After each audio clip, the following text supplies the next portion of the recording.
All right, our next matter is set for 1:45. We're a bit behind, but could be a lot worse. It's entitled Capital One versus Colby D. Martin. Mr. Martin, can you hear me? Yes, sir. You're presently in the Van Buren County Jail. Yes. It's in that green folder that I gave to Jenny. And also, I'm missing this file. We set that for Thursday at 2:15. I'm missing the Capital One file. All right, this is a claim in a civil claim for money damages. Attorney Jeffrey Werber from Weber and Olsees is here, from Weber and Olsees. This is a claim for $5,412.18. Mr. James Mequio is here as a sort of advisory status. Mr. Mequio is representing Mr. Colby in a first-degree open murder case in Van Buren County that is pending trial sometime later this spring. Mr. Mequio, do you have a trial date on that matter yet? I believe it's the first week of June, Your Honor. Okay. He had tried to share that information with Mr. Werber, but Mr. Werber was gone, I guess, and didn't get a chance to fully observe it. Mr. Werber, what's the plaintiff's position regarding this? So my main question is, because I show a proof of service that Mr. Martin was served on January 21st, 2023. And it gives a description that, you know, from what I can see, meets the description of the defendant. But when was he placed in custody? He was served in the Van Buren County Jail. Oh, okay. Well, then that. Oh, yeah, because it was my understanding some papers were left at his home, but he was in jail, so didn't receive those. But I don't know if Colby was personally served. I guess I'll let him answer that question. His mother responded. He's been in the custody since sometime last fall. Well, if he was served in the jail, then I think we're all set. Service was proper. No response was filed, and I can update my client with his situation. They may just have me close out the file, or they may have me wait until June or July and see what happens in the criminal case and then close it out. But it seems from what everybody's. I could put the three of you in a breakout room and let you discuss this. Is that acceptable? That's fine. That's what. Sure.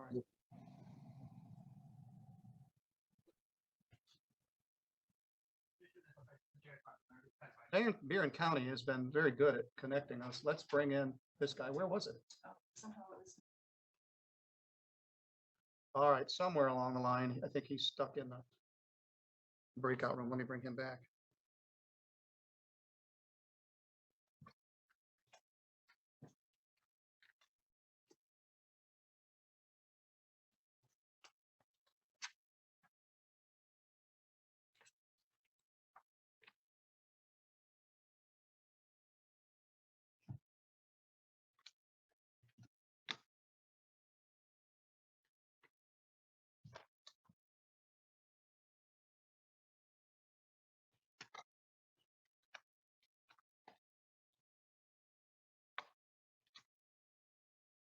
Oh my.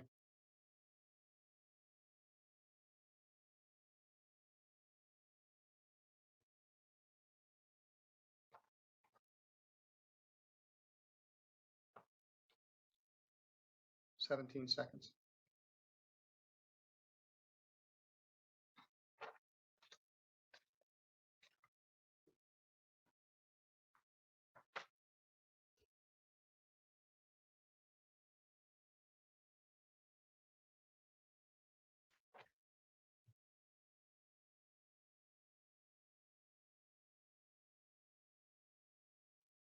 All right, I've got some concerns about this, which we'll address in a minute.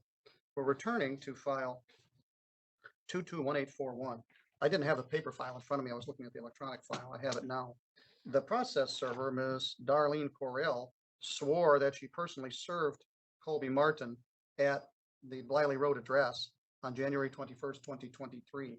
I don't believe that's true. Mr. Martin, how long have you been in custody in the Van Buren County Jail? Since last year. It's been over a year.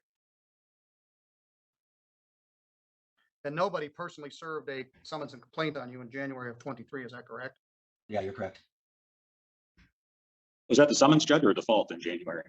No, that's the summons and complaint. I'm going to show cause Darlene Correll to come in here to find out why she should not be found in contempt for falsely swearing that she personally served a defendant that she did not, but that's a separate issue.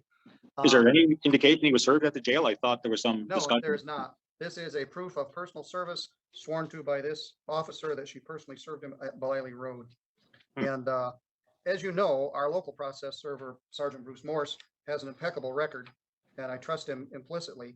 I have a lot of out-of-county process servers that I do not trust, and I've barred some of them from serving process in St. Joe County. But that's another, he is here, so the fact that the service is false perhaps isn't a problem. But the bigger problem is he's in custody pending very serious charges. To his credit, he and his mother have not ignored this debt. They tried to respond as best they could, and you're here in an advisory capacity. I understand you're not representing them in the civil case. Parties were put in a breakout room, and what did we come up with? Your Honor, we go- did, oh, go ahead, Mr. No, go ahead. You're the attorney of record, so it's probably best you do it. We did discuss the matter. Mr. Martin admits that he had the Capital One credit card. He admits the credit card went into default. So I don't think there's any sort of meritorious defense here. He also did tell myself and Mr. McKayo that he doesn't remember being served. So that's consistent with what you stated, Judge. But he did agree to withdraw his motion to set aside based on not having a meritorious defense. And I asked Mr. McKayo to email me once the criminal matter is done, and I'll let my client know what's going on. And depending on what happens with the criminal case, maybe they close it out, maybe they don't, but we can deal with that after he's sentenced, if he is sentenced at all. Well, I entered a default on February 22nd, but in true fact, he was not. I entered it on the basis that he was personally served, but he was not. So, Mr. Martin, are you agreeable to allow this judgment to stand that you owe $5,561.20? As a practical matter, you may not be in a position to pay it back for a while, depending on what happens with your case. But are you willing to allow that judgment to stand? Yeah. Yes? Yes, sir.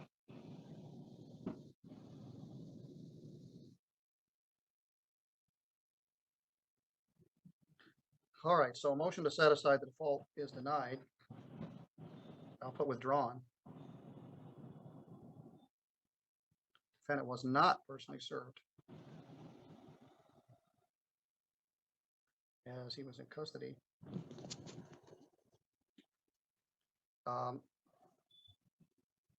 right, so then the judgment is entered, and I guess then you can decide what you want to do collection-wise as you move forward.